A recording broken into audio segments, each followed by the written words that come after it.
what they have been experiencing, is funders themselves have been really hit by the impact of the recession itself.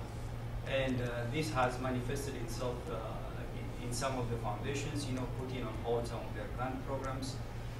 In some of the other funders, such as United, we're really making choices about what to retain in terms of its core relationship with the sector and the agencies. Again, we have heard from our agencies that there have been increase in services.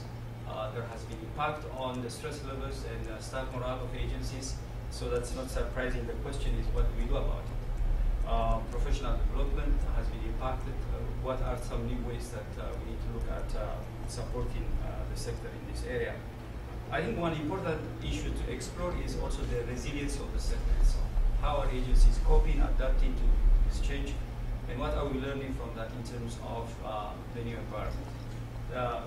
One of the feelings at United Way is that the current environment is here to stay. So there are all sorts of questions that we need to raise about how the sector relates to with the various funders, how funders actually work with the sector, how they can improve their relationship to understand some of these issues that have been highlighted here, and what do we do about some of those findings that are being confirmed 2 years in a row. I'm pleased to hear that at least the Toronto agencies are faring a little bit better because of our commitment to core funding.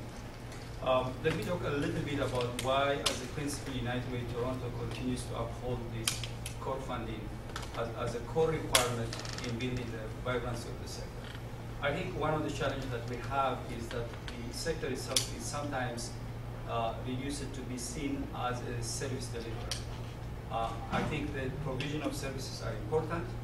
From a United Way perspective, beyond that, we also see the sector itself as contributing to the vibrancy of the civic community infrastructure in the city. So if we think about that element, the whole question of core funding is an important principle that contributes to a vibrant third sector or non-profit sector here in the city. Let me speak a little bit what funders actually have been doing in Toronto for the last year in terms of really understanding the impact of the recession and trying to organize ourselves a little bit differently. A group of funders, both provincial and city funders, including foundations and United Ways, we have been meeting for almost a year now to really look at what's our role as the sector is changing, and there is a dwindling resource space to support the sector itself. As a result of these conversations, few things have already happened and are happening. For example, we have created a funders working group that's looking at the whole